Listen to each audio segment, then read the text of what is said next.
Annulation hier du procès de 2 jeunes accusés d'homosexualité en Ouganda. Il s'agit d'une grande première dans ce pays.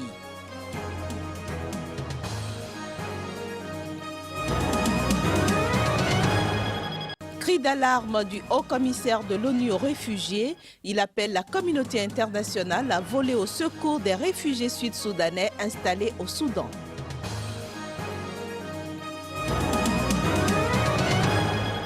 Les commerçants libériens victimes de l'épidémie d'Ebola, ils sont de moins en moins sollicités par les clients que tétanise la peur de la contamination.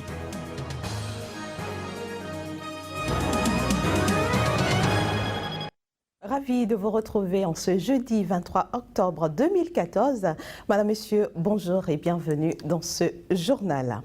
Nous commençons par une information en bref. Un tueur décrit comme un terroriste par le Premier ministre canadien a tué mercredi un soldat à Ottawa et semé la panique au Parlement avant d'être abattu par la police. Identifié comme Michael Zeraf Bibo, ce tueur de 32 ans a déclenché un vent de panique dans la capitale fédérale mercredi matin, la police craignant pendant quelques heures la présence d'autres assaillants dans le bâtiment. Son profil rappelle celui de l'homme qui a volontairement tué lundi dernier avec sa voiture un militaire dans la banlieue de Montréal. Il s'agit donc du 2e militaire canadien tué en 3 jours dans ce que le Premier ministre Stephen Harper a qualifié d'attaque terroriste.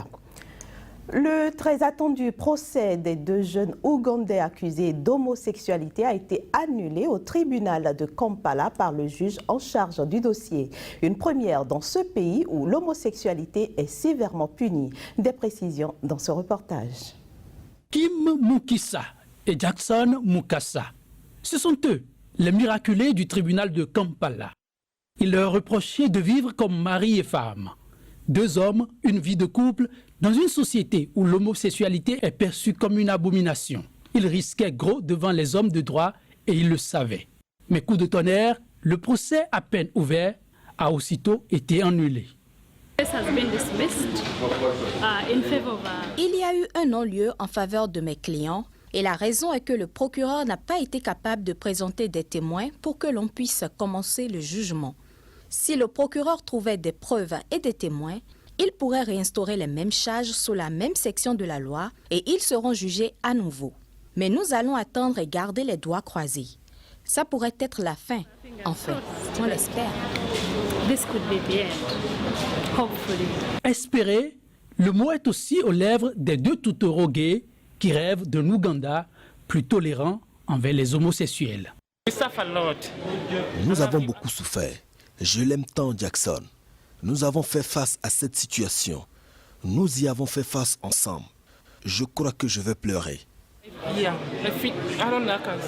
Des pleurs pour leur sort, mais aussi pour celui de milliers d'autres Ougandais de leur genre, carrément condamnés à vivre cachés leurs relations sentimentales dans un pays où l'homosexualité est passible d'emprisonnement ferme. Direction le Burkina Faso, quelques heures après l'annonce par le gouvernement burkinabé d'un référendum sur la modification de la Constitution, des manifestations ont éclaté à Ouagadougou, la capitale. Ceci pour dénoncer le fait que le président Blaise Compaoré cherche à briguer un nouveau mandat que les tests fondamentaux du pays ne lui permettent pas en l'état actuel.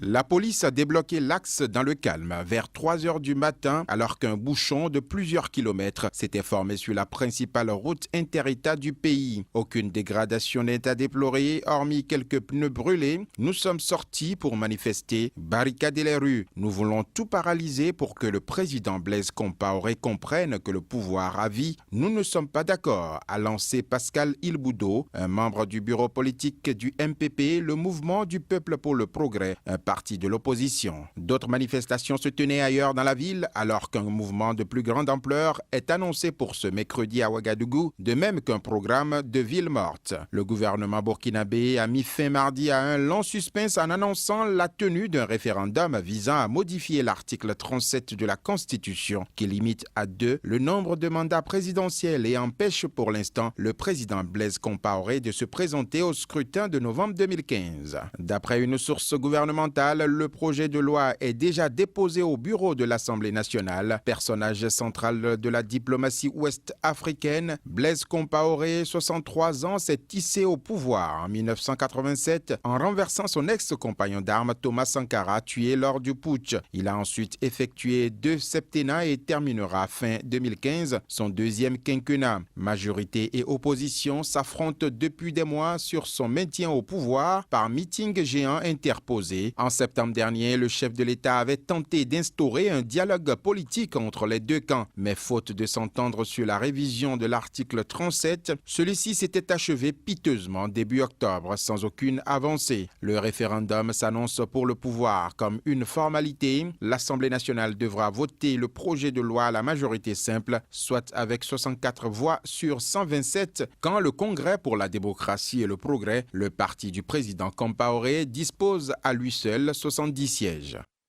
Rendons-nous à présent en Libye. Les combats à armes lourdes ont été enregistrés mardi à l'ouest de Tripoli. Ces combats ont opposé les miliciens aux forces pro-gouvernementales qui cherchent à reprendre le contrôle de la capitale libyenne. Des armes lourdes et des roquettes ont été utilisées dans ces combats.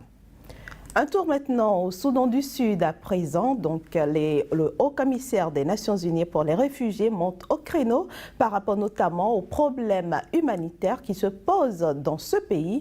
Antonio Guterres a appelé la communauté internationale à venir en aide aux milliers de réfugiés sud-soudanais amassés dans des camps au Soudan.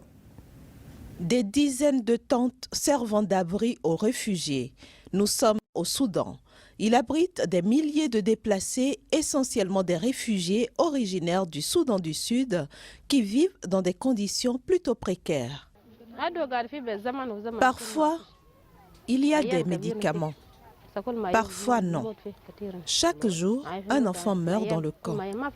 Chaque jour, nous voyons des enfants mourir. Face à cette situation, le haut-commissaire de l'ONU pour les réfugiés interpelle la communauté nationale soudanaise et celle internationale. Le Soudan a besoin de la communauté locale et les réfugiés ont besoin de la solidarité de la communauté internationale afin d'assurer que nous sommes en mesure de répondre aux questions concernant l'éducation, la santé, les besoins sanitaires non seulement pour les réfugiés, mais aussi pour les villages qui les reçoivent généreusement. Notons que 300 000 à 350 000 Sud-Soudanais se sont réfugiés au Soudan, fuyant les tensions qui secouent leur pays. Et pendant que les réfugiés sud-soudanais attendent d'être secourus, le Premier ministre éthiopien, le président kenyan et le Premier ministre ougandais ont effectué hier une visite éclair d'une journée dans la capitale sud-soudanaise pour discuter du processus de paix en cours. Aucun détail n'a cependant filtré de la teneur de la réunion de mercredi. Dans un communiqué, le président sud-soudanais Salva Kiir et son ancien vice-président et rival Riek Machar ont été simplement félicités pour leur leadership visionnaire et courageux.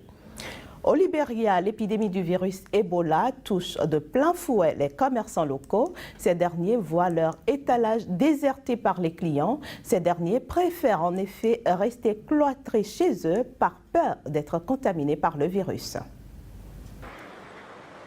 L'épidémie du virus Ebola a causé d'importants dégâts sur le plan économique dans les pays touchés. Au Libéria, selon le dernier bilan publié par l'Organisation mondiale de la santé à la date du 13 octobre, l'épidémie d'Ebola a fait 2484 morts sur 4262 cas enregistrés. La psychose de cette maladie oblige la population à rester cloîtrée chez elle pour éviter tout risque de contamination. La crise d'Ebola fait beaucoup de dégâts dans ce pays. C'est dur pour nous. Les temps sont difficiles. Nous, quand on vient bosser au marché, il ne se passe rien. On ne comprend rien dans ce pays. Imaginez, vous laissez vos enfants à la maison en pensant pouvoir leur acheter un repas en rentrant avec ce que vous avez vendu. Mais vous ne gagnez rien, même pas $5. Vous restez ici de 6 h du matin à 6 h du soir et vous rentrez. En seulement un peu plus de 6 mois, Ebola a réussi à mettre le Libéria dans une impasse, a déclaré la présidente Sirleaf, un pays qui était déjà fragilisé par des guerres civiles qui ont fait environ 250 000 morts entre 1989 et 2003.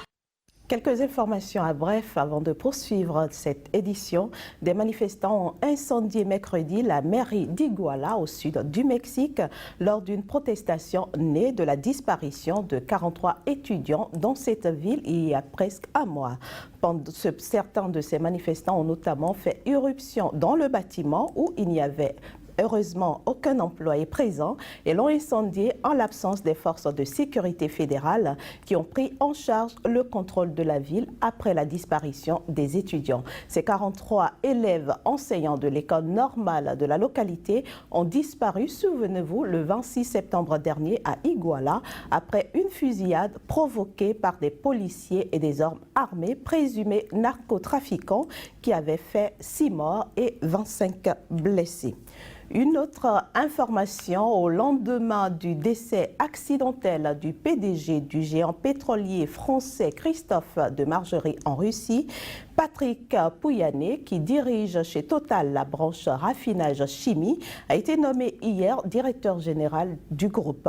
Quant à la présidence du groupe, elle sera assumée par Thierry Desmarest, ce dernier qui atteindra dans quelques mois la limite d'âge de 70 ans prévue par les statuts du groupe, devra ensuite s'effacer pour que Patrick Pouyanné devienne PDG de Total. Par ailleurs, 4 employés de plus de l'aéroport de Moscou ont été placés en garde à vue par les autorités russes dans le cadre de l'enquête sur le crash meurtrier de l'avion de l'ancien PDG du groupe Total. Nous allons maintenant en France où le Premier ministre Manuel Valls était à l'honneur hier. Il a reçu des mains du président français les insignes de la Grande Croix de l'Ordre national du mérite de la France, occasion pour François Hollande de saluer les qualités de l'homme. Vous avez préparé un budget qui d'ailleurs a été voté pour la partie recettes par l'Assemblée nationale. Je salue les députés qui ont eu cette conscience de leur rôle pour permettre que le pays puisse avoir les financements pour couvrir les priorités que j'avais fixées. Manuel Valls, vous servez la République. Vous êtes un serviteur de la République. Vous êtes un enfant de la République qui avait comme devoir de lui rendre ce qu'elle vous a donné. Une des figures qui vous sert de référence, c'est celle de Clémenceau. C'est un personnage controversé, y compris au sein de la gauche française. C'est sans doute pour ça que vous l'avez utilisé, car vous aimez la controverse, à condition qu'elle soit un facteur de débat, de contradiction et en même temps de synthèse, car il faut aussi qu'il y ait des hommes de synthèse dans la République. Très important dans les références que chacun peut avoir. Voilà, mesdames, messieurs, ce sera tout pour cette édition que je vous remercie d'avoir suivi. Très bonne journée à toutes et à tous en compagnie des programmes de Sika TV. Au revoir.